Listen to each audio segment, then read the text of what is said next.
Hola, ¿qué tal? Soy Blanche Petrici y estamos de este lado en Rompeviento Televisión. En Sonora, al norte del país, está en curso y en un punto muy álgido una de las guerras del agua que ya comenzaron. Por un lado, la contaminación de dos ríos, el Bacanuchi y el río Sonora, por parte de una de las mineras de uno de los hombres más ricos del país, Germán Larrea, que se niega a pagar los daños. Por otro lado, la lucha de la tribu Yaqui, uno de los pueblos indígenas de Sonora, que se resisten a que desde el gobierno estatal les roben el agua del río Yaqui a través de la construcción de una presa, la presa Independiente, que está funcionando ya y de manera ilegal. Los yaquis están en pie de lucha en un movimiento de resistencia desde hace años, hoy con afortunadamente bastante visibilidad por parte de los medios de comunicación. Recientemente fue detenido como una acción represiva del gobierno de Sonora uno de sus dirigentes, Mario Luna, que es secretario de la autoridad del pueblo de Bicam, uno de los 8 pueblos, como yo les decía, de esta tribu. Está preso y ha sido sentenciado. Nos interesa conocer las circunstancias, los hechos concretos de esta acusación para poder entender también el reclamo por su liberación inmediata del que han hecho eco buena parte de la sociedad civil mexicana. Pero nos interesa también conocer más de este pueblo, uno de los pueblos originarios del norte del país, por qué se llaman tribu, qué territorio habitan, cuáles son sus leyes, por qué sienten esta necesidad de defender las aguas de su río, el derecho al territorio. Para eso tenemos el gusto de presentarles y de saludar de este lado a don Tomás Rojo. Él es vocero del pueblo Yaqui, originario del pueblo de Potam, y nos va a llevar de la mano para poder entender más a fondo la coyuntura que está viviendo actualmente el pueblo Yaqui en Sonora. No se vaya de este lado. Inmediatamente después vamos a ver a Mario Luna expresándose a través de Rompeviento.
Bueno, mi nombre es Mario Luna Romero, soy secretario de la Autoridad Tradicional de la Tribu Yaqui en Bicam y bueno, la intención es invitarlos a que se enteren de la situación que guarda la lucha por la vida de la tribu Yaqui y decirles pues que en estos momentos hay un intento más de despojo contra este pueblo originario, este pueblo que tantas veces ha defendido su derecho a la vida y que en este momento está siendo agredido brutalmente por la violación a todas las leyes y a todos los amparos que hemos ganado, ¿no? Es importante pues que el pueblo de México, la sociedad civil organizada se entere de todas estas violaciones que se están dando en contra de nuestro pueblo, en contra de nuestro derecho humano a la vida y a la organización propia, autónoma que tenemos, y definitivamente el llamado es para todos, para todos ustedes que tienen pues el acceso a estos medios, pero también para que podamos difundir esta nueva agresión contra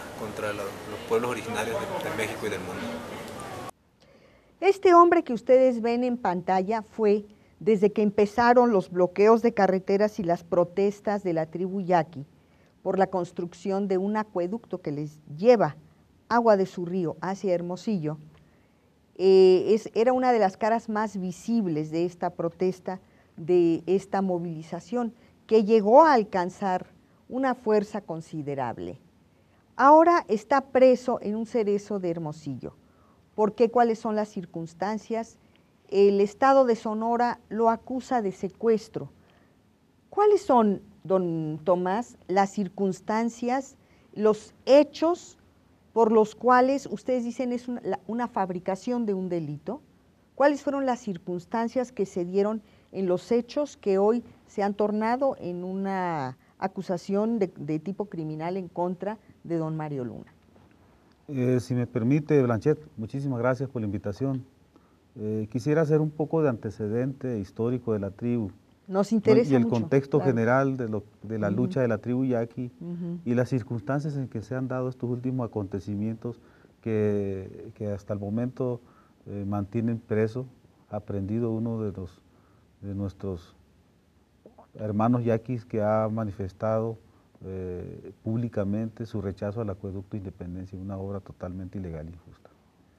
Yo empezaría diciendo que nuestro pueblo yaqui tiene, según los estudios antropológicos e históricos, tiene 2500 años habitando en esas riberas del río. Cuenta la leyenda y la tradición oral que nuestro pueblo se estableció siguiendo la caravana de uno de los guías llamado Yaitowi, un varón noble y justo, y que indicó esta parte del mundo va a ser donde van a habitar ustedes, a la orilla de este río, va a florecer la cultura y van a existir por los tiempos de los tiempos. Y efectivamente, ahí ha renacido nuestra cultura, nuestras generaciones, y ahí se ha arraigado el pueblo yaqui. Yo creo que en la historia del devenir histórico de la tribu, nosotros podemos partirlo en dos. El parteaguas es con la llegada de los españoles a estas partes de América y la invasión que hicieron hasta nuestro territorio yaqui a finales de los 1500. Prácticamente antes de que pudiera haber un encuentro con la otra cultura, pasaron muchos años, aproximadamente 40 años, para que pudieran tener un encuentro pacífico y acordar la entrada de los españoles a nuestro territorio a través de la cruz, a través de la religión católica, que en aquel entonces era representada e impulsada por los jesuitas. Los jesuitas, una orden religiosa católica muy avanzada, con raíces humanistas, que yo creo que aún persisten en esa orden religiosa. En ese encuentro, en ese acuerdo, en ese convenio, con la representación de la corona y con los jesuitas, se acordó conformar 8 pueblos, 40 rancherías conformadas en 8 pueblos. En la parte de sur a norte diríamos que el pueblo de Cocori, que significa picante silvestre, el pueblo de Bacum, que es agua estancada o remanso, el pueblo de Torim, roedor gigante, el pueblo de Vicam, punta de flecha, el pueblo de Potam, nido de tuzas, el pueblo de Raun, agua que brota, y en el pueblo de Wiribis, quiere decir pájaro nocturno, y Belém, tierra decantada. Entonces, esas son la conformación de los pueblos. los jesuitas les pusieron otro nombre de acuerdo a cada patrono de santo, ¿no? Vamos a decir que en Pótame es la Santísima Trinidad, en Raon es Corpus Christi, en Bicam es la Virgen de Guadalupe o San Juan. Pero no, lo que prevalece ahorita son los nombres originarios. Esa es nuestra identidad. ¿Y el nombre originario de la tribu es?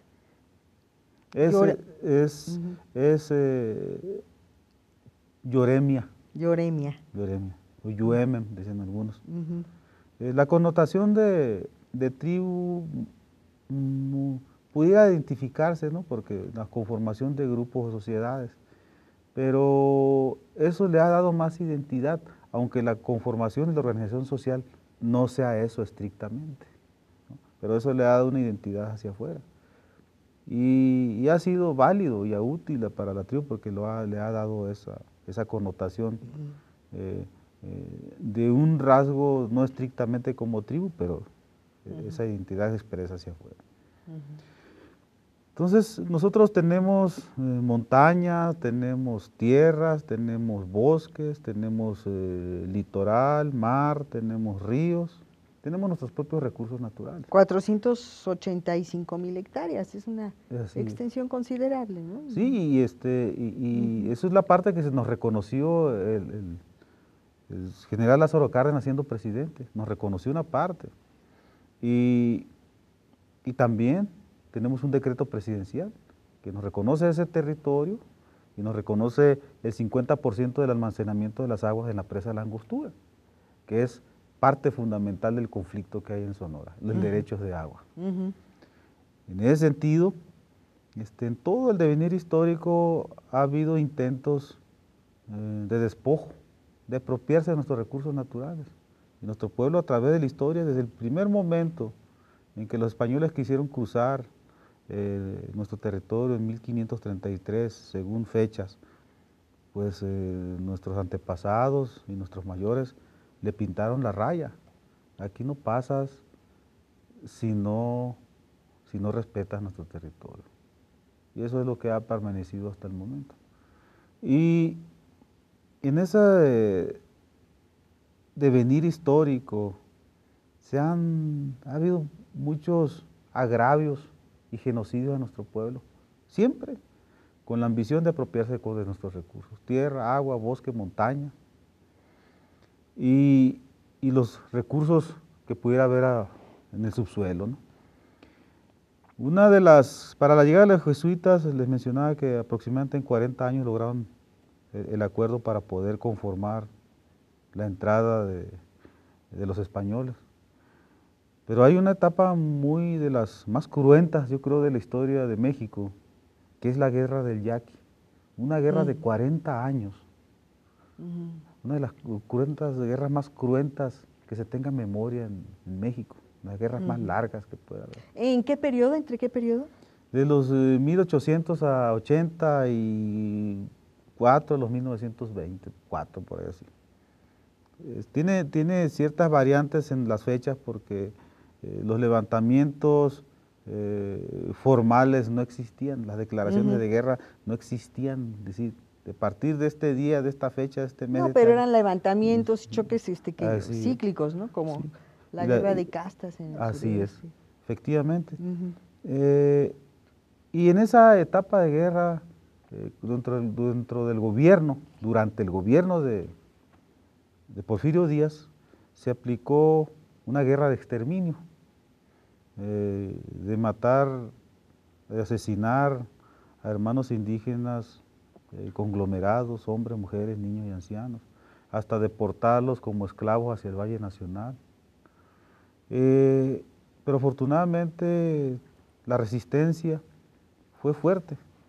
Nuestra guerra fue de defensa porque nunca pasáramos más allá de nuestro territorio, siempre defendiendo nuestro territorio, al interior de la tribu. Se participó muy activamente en la Revolución Mexicana. Creo que la tribu ha participado en mantener la soberanía también de México, porque en la invasión francesa también participó la tribu yaqui, y también en la Revolución Mexicana. Yo creo que ahí puede haber ciertos rasgos y testimonios que de una u otra manera conducen hacia el acuerdo político para reconocer el territorio de la tribu. Entonces, desde ese entonces hemos conservado y preservado los recursos naturales. Ustedes saben que el último reducto de los recursos naturales aquí en México son los pueblos indígenas. Así es. Y actualmente el conflicto que vive Sonora no es ocasionado ni provocado por la tribu yaqui.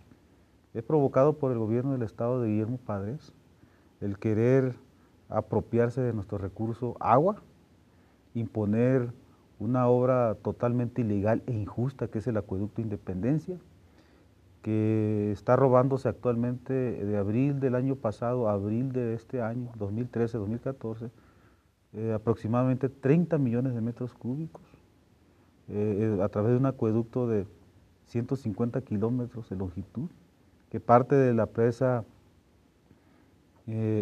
Plutarco Elías Calles, mejor conocida como El Novillo, a la ciudad de Hermosillo. Me interesa mucho entender por qué es ilegal, por qué ustedes consideran ilegal la operación de esta presa. Es muy importante entender esto porque nos explicaría el meollo del diferendo de las tribus yaquis o la tribu yaqui con el gobierno estatal. Pero don Tomás, si me lo permite, un momentito vamos a ir a un corte, es muy breve y volvemos en un momento.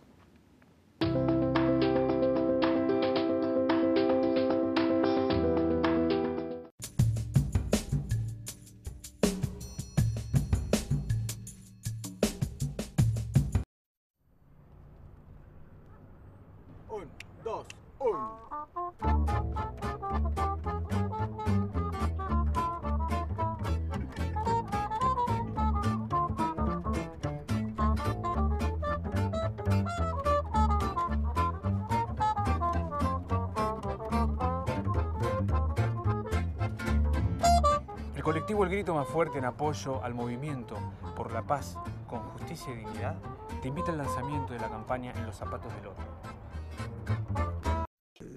Curiosamente, la enorme literatura antropológica que hubo sobre Chiapas no sirvió para los diálogos de San Andrés, ¿no? Porque se enfocan en la costumbre, bueno, su idea de costumbre, los ritos, los viejitos, la fiesta, los cargos, etcétera, ¿no?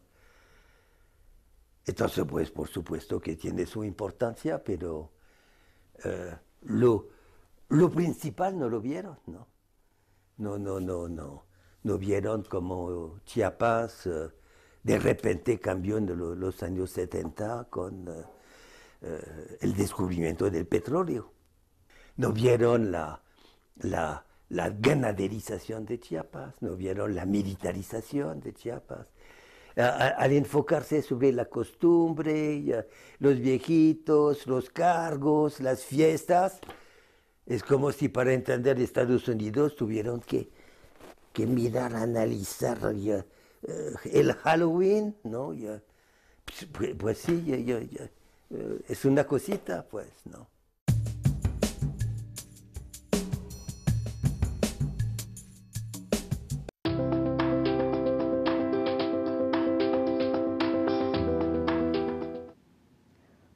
¿Cuál es el meollo del diferendo de la tribu yaqui con el gobierno del estado? Don Tomás nos está explicando que su pueblo considera que la operación de la presa Independencia es ilegal. ¿Dónde radica la ilegalidad? ¿Dónde está la contradicción fundamental entre ustedes y el gobierno de Sonora? La contradicción fundamental es que nosotros estamos defendiendo nuestro derecho a la vida y nuestro recurso natural, y esa agua tiene un propietario, que es la tribu yaqui, a través de un decreto presidencial. La otra parte es un gobierno que arbitrariamente quiere pasar por encima de las leyes y quiere cometer un despojo. ¿Hubo consultas, hubo negociación para la construcción del acueducto? ¿O la operación del Sí, acueducto? efectivamente, antes de... el gobernador del estado, dentro de su plataforma de gobierno que registró ante el Consejo Estatal Electoral, para poder resolver el problema de abasto de agua a la ciudad de Hermosillo, registró ante el propio Consejo Estatal Electoral una desalinizadora. Esa fue el primer violación que hizo, ¿no? Pero el acueducto es totalmente ilegal porque ha sido impugnado desde su licitación, su construcción, sus derechos de agua que adquirió ilegalmente unos derechos caducos, vencidos, que desconocemos cuáles son los mecanismos que dieron para poderles darle vigencia en el gobierno de Felipe Calderón, pero creo que no pueden ser muy honorables esos métodos. Y el manifiesto de impacto ambiental, el cual la tribu reclamó nuestro derecho de audiencia, y ese derecho de audiencia se nos restituyó a través de la Suprema Corte de Justicia de la Nación, Claro. ordenando a la autoridad federal responsable que se nos consultara, en este caso Semarnat. ¿Y nunca hubo tal Actualmente consulta? ¿Nunca hubo tal consulta? está en proceso de consulta. Ellos para poder cubrir ciertas formas para que aparentar que el proyecto pudiera tener manifiesto de impacto ambiental, hicieron una consulta pública que no tiene carácter legal ni procesal para poderle otorgarle el manifiesto de impacto ambiental al acueducto. Sí, se le entregó un manifiesto de impacto ambiental, pero al tubo, ¿no? Por donde pasa el tubo, cuántas animales, plantas pudieron tumbar para poder mitigar y reponerlo, pero ese no es el asunto. Las afectaciones, el impacto ambiental tiene que tomar en cuenta las probables afectaciones, en este caso a la vida natural, a la vida silvestre, al ecosistema, al medio ambiente, a los seres vivos, a las plantas y principalmente a quien es el eje de la vida en este sentido, que es el ser humano. La tribu Yaqui. Y en este caso la tribu Yaqui. Y también la sociedad del Valle del Yaqui, los campesinos, los productores agrícolas, los ejidatarios, los comuneros, los hombres y las mujeres, que de una u otra manera han podido desarrollarse como sociedad en torno al río. Entonces, una pregunta, don Tomás. ¿La mayoría de pueblos de la tribu Yaqui viven de la agricultura? Sí, viven de los ingresos de la tierra y de la explotación del recurso tierra a través de la actividad agrícola, que no la desarrollamos nosotros. La actividad agrícola actualmente se realiza a través de agricultores con capacidad económica para poder explotar nuestros recursos. O sea, nuestras tierras están rentadas, más del 95% de las tierras están rentadas. ¿Por qué? Porque un productor de la tribu Yaqui que tiene en promedio 8 hectáreas, siembra el cultivo del trigo, que es el que se adapta más y que tiene un mercado seguro, etcétera, etcétera, pues si tú siembras trigo, no caes en cartera vencida prácticamente automáticamente, ¿no? Y para poder sembrar cultivo de trigo necesitas sembrar aproximadamente un solo productor, como en 80, 70 hectáreas, porque es el punto de equilibrio que te genera un ingreso. Entonces, es una limitante y que tiene sus orígenes dentro de la política del campo de los gobiernos desde Carlos de Salinas, ¿no? Desde se incorporó el crédito, se incorporó la asistencia técnica, se incorporó el seguro agrícola y no incentivó la organización de los productores ni los apoyos, y mucho menos la comercialización, que lo sujetaron al libre mercado, ¿no? Entonces, bajo esa situación, le decía yo, ¿no?, por el acueducto, esa obra no tiene manifiesto de impacto ambiental, no tiene por qué estar operando. La Suprema Corte de Justicia de la Nación emitió un acuerdo, un ordenamiento judicial, una sentencia que dice: consúltese a la tribu Yaqui y que opinen y que den su consentimiento al respecto a la obra. Esa consulta está en proceso. Se aplicó un protocolo de actuación para los juzgadores, que es la base del protocolo de la consulta, y esa consulta tenía que ser por los estándares internacionales, previa, libre, informada, culturalmente adecuada y de buena fe.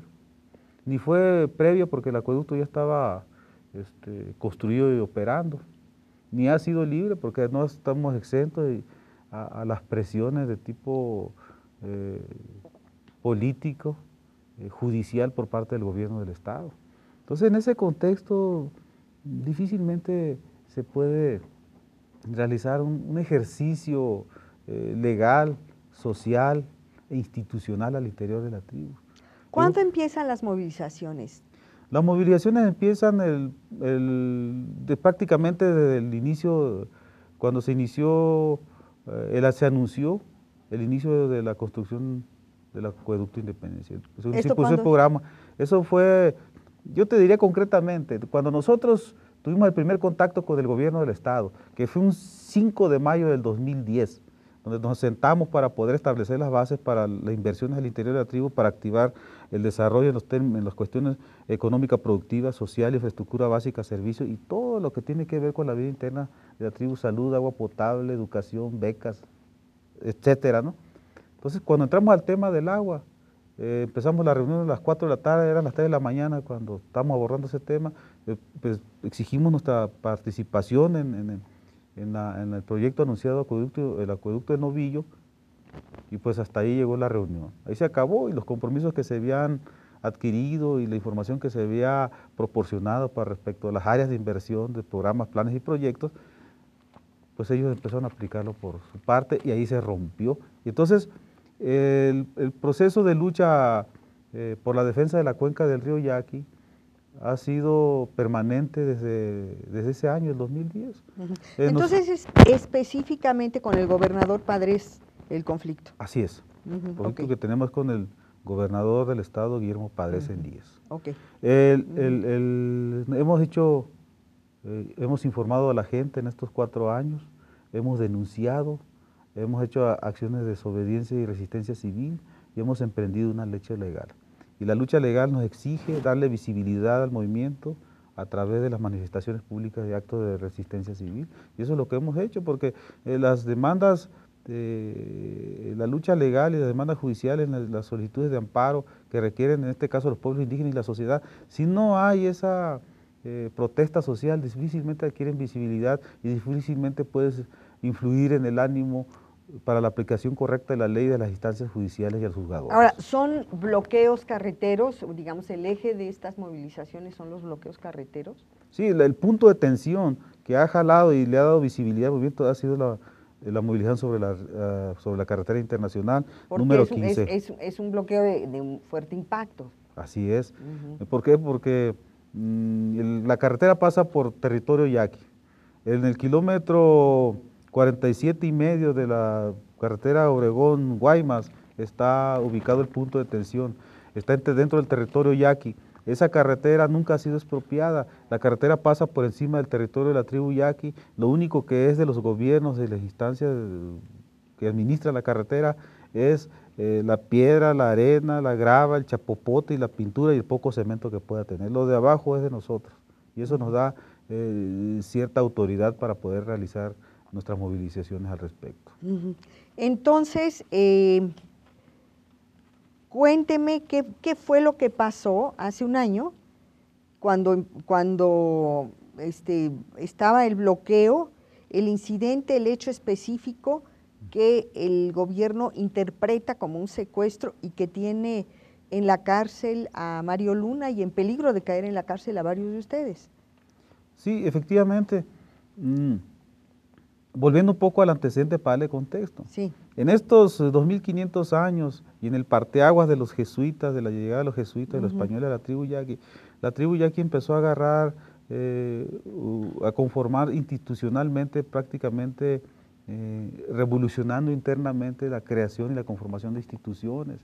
La tribu yaqui en todo este tiempo ha desarrollado instituciones al interior para las actividades económicas productivas, para la protección y fortalecimiento de la cultura, unas instituciones políticas que es propio el gobierno de yaqui, tradicional yaqui, y medidas para resguardar el territorio yaqui, y también una cuestión muy importante, el orden social interno para la sana convivencia, la armonía y el respeto interno, y para ello se tienen que crear medidas que impongan el orden interno. Y o es sea, lo único que se le un aplicó. régimen legal propio, Sí, un régimen legal autónomo. Sí, nosotros lo consideramos legal porque nosotros es nuestra base de la existencia, es base de la convivencia y la armonía interna y el respeto y la institución política de nosotros es la tribu Yaqui. Y todo eso es la base de la identidad de la tribu Yaqui que nos da ese sentido de pertenencia y ese sentido de defender lo que es nuestro, porque tenemos que ver la correspondencia de nuestra situación actual al devenir histórico y todo lo que han pasado nuestros antepasados y nuestros mayores hasta llegar hasta ahorita, y aún contenemos los rasgos fundamentales que dieron origen a nuestro pueblo. Muy y uno bien. de ellos. Muy bien, entendemos entonces que parte de su identidad es toda esta estructura de organización interna, su propio gobierno, y que dentro de estas estructuras tienen lo que llaman un derecho consuetudinario, sus propias leyes, sus propias formas de aplicar esa legislación.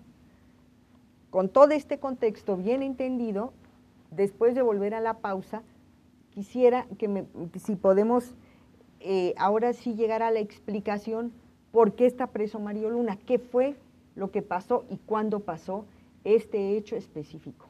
Vamos a volver después de una pausa.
Lucha contra el poder fáctico.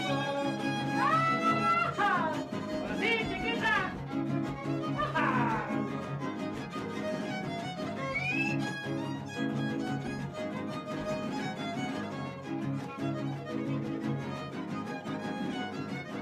Zapatista es el esquema, zapatista es el esquema, y el sur es el sentimiento, y el sur es el sentimiento, y el sur es el sentimiento. Zapatistas al esquema, zapatistas al esquema, y aquí les digo mi lema: quédense aquí en Rompeviento, quédense aquí en Rompeviento, que lucha contra el sistema. ¡Ah! ¡Fuera, brujo! ¡Fuera!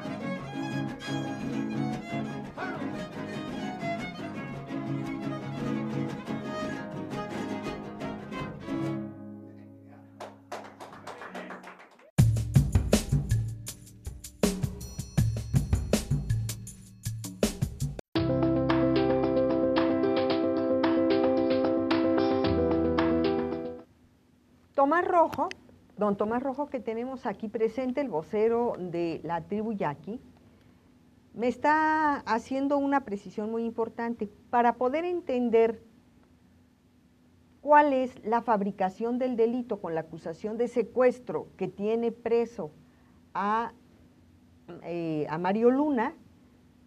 se necesita entender bien el contexto, bien la identidad de este pueblo. Así es.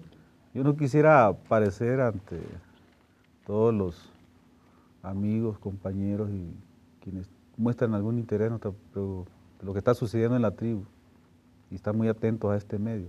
¿Que estoy evadiendo la pregunta? No, simplemente dices, estoy tratando de dar elementos para entender el contexto. Resumiendo lo de la identidad para nosotros es nuestro territorio, nuestro gobierno, nuestra lengua, nuestra forma de ver el mundo y el universo que se expresan en una cultura, ¿no? Y esa identidad se ha ido fortaleciendo, se ha ido reproduciendo como elemento central la familia. Y todo eso genera normas y leyes internas, mecanismos internos para poder desarrollarnos como pueblo y poder permanecer y darnos esa fuerza que necesitamos para proyectarnos hacia el futuro. Y una cosa muy importante es la armonía, la paz interna y el respeto. Y para poder darle fortaleza a eso, forzosamente se tienen que crear mecanismos correctivos y de incorporación al orden.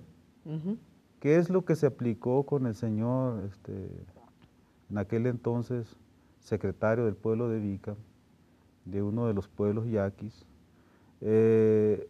Francisco Delgado Romo? Él, en el bloqueo, en el mes de junio del año 2013, pasó por estado inconveniente, por el bloqueo, y se le dejó pasar, pero en el apremio de poder sentirse en otro lugar lo más pronto posible, pues pasó a alta velocidad por vehículo, provocando tumultos y problemas al interior, poniendo en riesgo la integridad física de mujeres, niños y ancianos, que son los que estaban a la orilla de la carretera, cerca de las cocinas, porque la gente, los jóvenes y los mayores, los que tienen cierta fuerza, pues están en el área del bloqueo. Entonces el gobernador de nuestro pueblo, en ese entonces, ordenó que se le presentara. Se le pidió que se presentara, pero se fue otra vez, y el gobernador, de acuerdo a las facultades que tiene él al interior, como el que lleva el bastón de mando y el poder en todos los ordenamientos de nuestras leyes internas, pues mandó a que lo trajeran, que lo presentaran. Se presentó, y de acuerdo a la gravedad de los daños o de las provocaciones que hizo, porque además estaba identificado muy fuertemente y con demasiada cercanía con el gobierno del Estado. Entonces se le llevó del área del bloqueo a nuestra guardia tradicional. Nuestra guardia tradicional es una enramada abierta, no tiene paredes, todo lo rústico posible, que se ha mantenido aún. Y ahí se le presentó, se le dio agua, cobijo, alimentos, se le pidió que estuvieran sus familiares presentes. El juicio público se programó para el siguiente día porque ya era tarde. El juicio duró bastante tiempo, pasaron de acuerdo a nuestras normas, las 12 del día, que es cuando se tiene que tener un veredicto. Se terminó el juicio ese día, se acordó aplicarle el castigo tradicional para fortalecerle el respeto y el orden a él y generarle conciencia, porque para nosotros los castigos punitivos no son tan significantes, es más someterlo a la pena pública, a la vergüenza pública, porque tiene más efectos de acuerdo a nuestra conformación moral de que tenemos que someternos al orden. Entonces a él al siguiente día, al día 2, porque pasaron las horas, pero en ese tiempo el lapso le estuvo atendiendo bien, se estuvo dando alimento y estuvo al aire libre, bajo las enramadas, podía moverse, nada más, para que pueda tener esa libertad al interior de nuestro pueblo, y aparte que está en la tribu ya que está en un recinto sagrado que también no permite que se excedan ni abusos ni nada de eso. Todo el derecho humano yo creo que lo traemos nosotros desde el principio, porque es la sana convivencia interna y el respeto entre cada uno.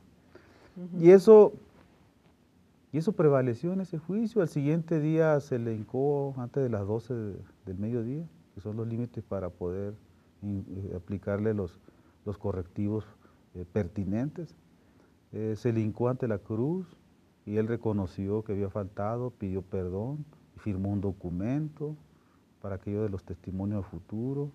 Se le dieron castigos corporales simbólicos, pues. No se le dio unos azotes como antes era. Nuestros mayores sí eran un poquito más severos en aplicar la ley, y se le dejó en libertad.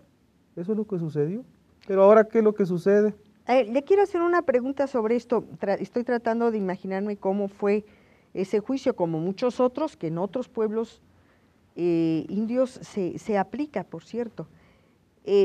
¿Quién es el jurado en este caso? ¿El Consejo de Mayores o de Ancianos o representantes asignados por la Asamblea Popular, o cómo es? Es toda la tropa yoremia, o sea,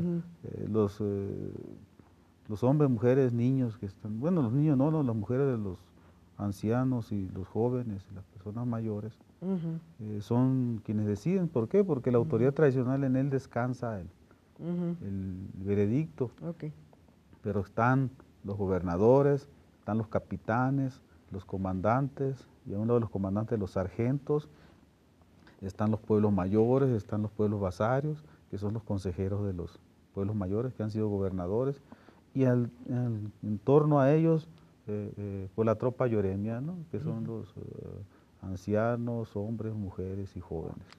En algunos casos niños. Entonces el veredicto es una consulta pública, todo, y ellos emiten el fallo. Entonces se decidió colectivamente un castigo a una persona de la tribu que cometió una infracción al irrumpir en la zona del bloqueo en su auto a gran velocidad y en estado de ebriedad. ¿Por qué señalan como secuestrador a Mario Luna? Pues no nada más a Mario Luna, ¿no? A un servidor y a otros 2 compañeros, pero desafortunadamente a él se le aprendió.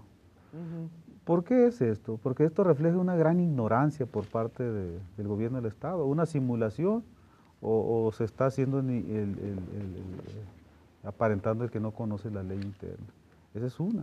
Y la otra es que es un desprecio total a nuestro pueblo y a nuestra forma de organizarnos y a la forma de impartir nuestros correctivos al interior para mantener la armonía, el orden y la paz interna, ¿no? Y el respeto principalmente.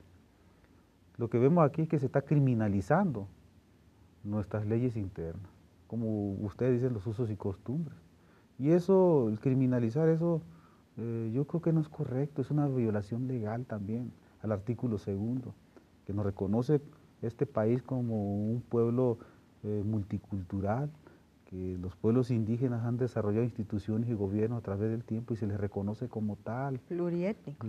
Multicultural y pluriétnico. Y además el gobierno, el Estado mexicano ha suscrito convenios con organismos internacionales como la Organización Internacional del Trabajo, el cual reconoce como parte integrante de la conformidad de la sociedad de los pueblos indígenas esas instituciones y ese orden interno. Claro. Entonces, se está criminalizando eso, se está violando las leyes. ¿Cuál Y aparte, permítanme, Sí, perdón. y aparte, esa criminalización va más allá. ¿Por qué? Incluso el debido proceso de los juicios se está aplicando como tal. ¿Por qué? Le puedo decir, el compañero Mario está preso porque se le ha criminalizado nuestra lucha.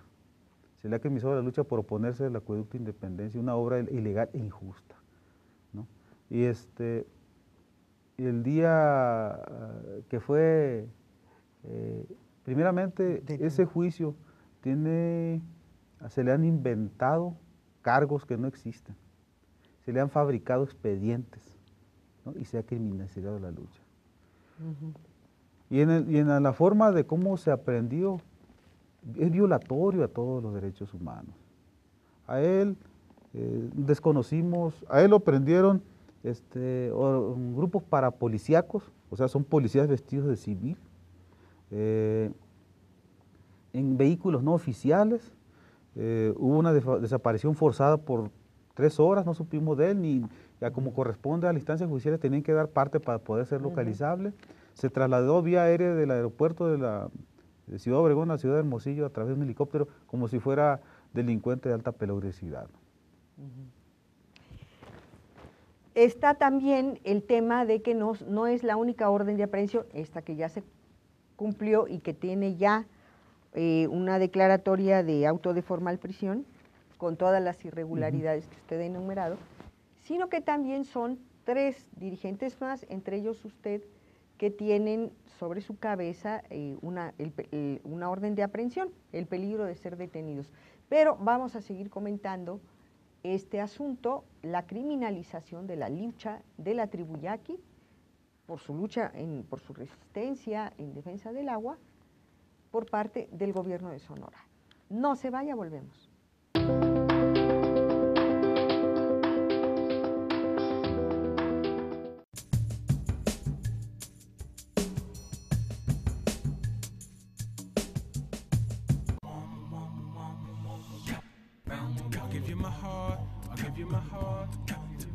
Please treat it carefully, carefully. I'll play my part as we take care of we.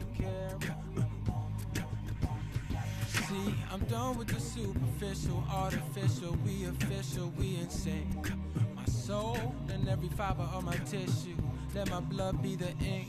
For the covenant we sign and while others they be finding some reasons to let all this sink. We will rise, no matter what nobody thinks. See, we are one.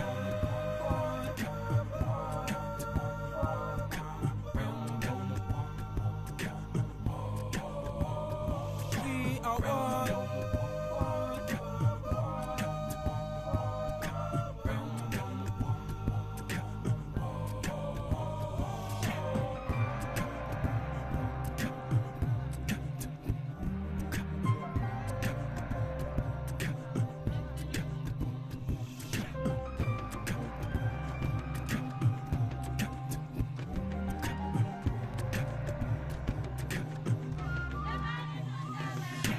Life can be near to me, far away when the vision's not clear to me.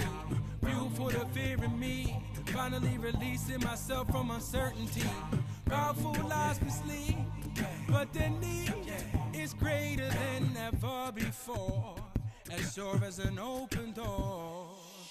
Proceed to be free from the mislead feed. Voice inside of me is the one that'll lead. So the positive tone is the one that I'll need, and the negative ones I will always heed. Indeed, to be free truly is a steep leap of faith over heaps of the fake we need to take as a plea to stay paralyzed or unwilling to see what the path might be.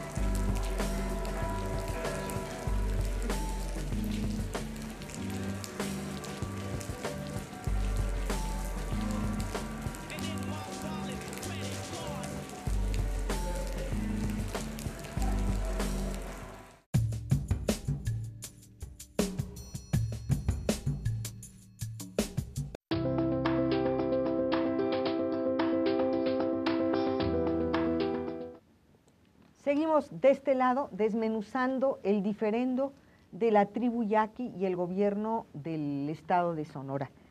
En suma, don Tomás, usted y 3 compañeros más podrían ser detenidos en cualquier momento. Así es. Dentro de la fabricación de delitos, la criminación de nuestra lucha, el inventar un expediente, aún siguen vigentes, ¿no? Y en esta última ofensiva, decimos última porque creemos que en esta cuestión tiene que llegar a un punto donde se tenga que definir legalmente. Lo esperábamos, y esta última ofensiva con la detención de Mario, lo único que hacemos nosotros es informar y denunciar. ¿Cómo ha sido la lucha desde el principio? Nosotros hemos tenido esa ofensiva política y judicial y política hacia nosotros. Nosotros lo único que hemos hecho es defendernos. Nos hemos defendido legalmente nuestro patrimonio y nuestros intereses. Y en este proceso hemos tenido este tipo de agresiones. El juicio de Mario, para que se declarara como auto de formal prisión, carece de todos los elementos que indiquen que se ha llevado por el debido proceso.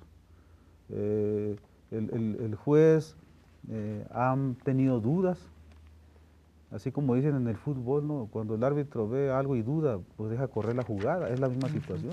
Duda sobre algunos testimonios que puedan haber con respecto a su caso. Está lleno de inconsistencias. La base para poder emitir el acuerdo del juez se basa de testimonios directamente del afectado o de supuestos, ¿no? Lo único que nos indica esto es que están actuando bajo consigna y presión política. Entonces, eso es que carece este juicio del debido proceso. Y nosotros esperamos que siga esta ofensiva, que el gobierno, porque ha sido su característica, la simulación, la falacia, el respeto, la falta de respeto a las leyes, a los ordenamientos judiciales y el sometimiento a la legalidad, que actualmente el gobierno federal le exige a él. Curiosamente, Secretaría de Gobernación y el vocero de la Presidencia de la República le han exigido respeto, y el respeto necesita un contexto de la actuación del propio gobernador. Esta parte es muy interesante. Bueno, sí, dígame. Y yo te quisiera decir, porque la ofensiva contra nosotros va a continuar. La fabricación, el invento y la criminalización de nuestra lucha va a seguir, van a seguir inventando delitos. ¿Por qué digo yo? Me referiría a unas frases de Sherlock Holmes desde hace 2 siglos atrás, ¿no? Por eso decimos que las prácticas son arcaicas de este gobierno del Estado, cuando decía: los actos y la actitud criminal requieren a menudo de la calumnia para que se racionalicen los hechos. Y eso es lo que está realizando el gobierno del Estado. Claro. Me parece muy importante que lleguemos a este punto. El gobernador Guillermo Padres está en una coyuntura muy complicada con el gobierno federal a raíz de la contaminación por parte del Grupo La Rea del río Bacanuchi y el río Sonora, a 800 kilómetros de distancia del territorio yaqui. ¿De qué manera se interrelacionan estos dos problemas? La contaminación de los ríos y el robo de agua del río Yaqui por parte del gobierno del Estado. Sí, como dijo alguien por allá, Sonora es un volcán. Sonora siempre, con todo respeto a todos los hermanos mexicanos, porque nosotros somos yaquis, somos sonorenses, pero también somos mexicanos, y a todos los miembros de todos los estados, pero Sonora ha sido un parteaguas histórico en este país. Y creemos que también tiene que ser en estos momentos el parteaguas históricos para podernos conducir por el sendero del derecho, el respeto a la ley y el respeto a la Constitución política de los Estados Unidos mexicanos, que es el único pacto social que tenemos todos los mexicanos. Claro. Y la armonía y la convivencia. Y justamente esto es así porque, como decíamos al principio, ahí estamos viendo una guerra por el agua en donde se están relacionando afectaciones en dos regiones distantes, disímbolas, pero que de alguna manera se relacionan. Ustedes se ven también afectados por este derrame de ácidos contaminantes en los ríos Bacanuchi y Sonora. ¿Por qué?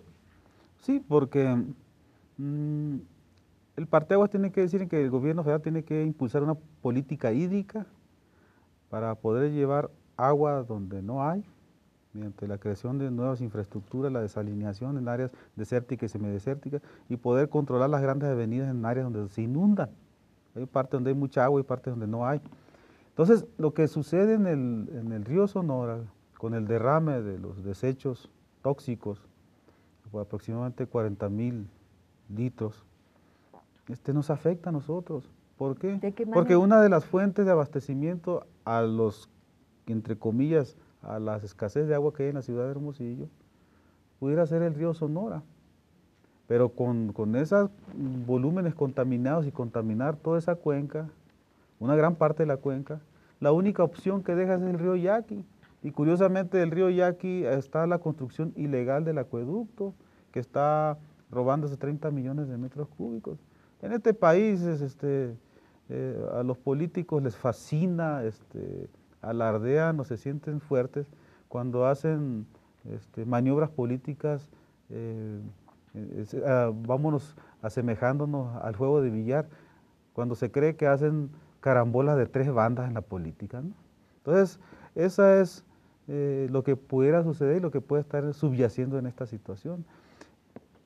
Y la situación que vive en Sonora, el eje fundamental es el gobernador del estado.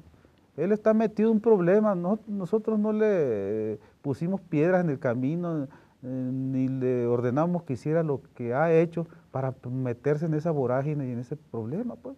Él actúa contra nosotros pensando que somos los más débiles y nos puede exhibir para poder tender una cortina de humo ante los derrames tóxicos, ante el problema donde se le ha desnudado con obras suntuosas, ¿no? Como es un represo dentro del rancho de su propiedad, y amén de lo que pudiera haber y pudiera salir. Ese se lo ha provocado él mismo. Pero ¿no? déjeme preguntarle, este conflicto en el que se ha metido, que lo ha llegado a confrontarse también con el gobierno federal, ¿no le quita tensión al conflicto con los yaquis? ¿No abre por lo menos una vía de solución para ustedes? No, yo creo que el gobernador actuó totalmente contrario. Cuando se vio acorralado, cuando se vio metido en problemas que él mismo provocó, y un equipo muy limitado, carente de oficio político y de lo que es lo ingrediente que debe tener un funcionario público de ese nivel, yo creo que sus asesores o él mismo puede decir, no, pues nos quitamos con los yaquis, agárrenlos, pónganlos en exhibición para tener una cortina de humo. Claro. Pero no, yo creo que existe la oportunidad de que se haga un ejemplo a nivel nacional del verdadero papel que deben asumir los gobernadores de los estados, ¿no? Con Claro. respeto a la ley y actuar como buenos servidores públicos. Claro.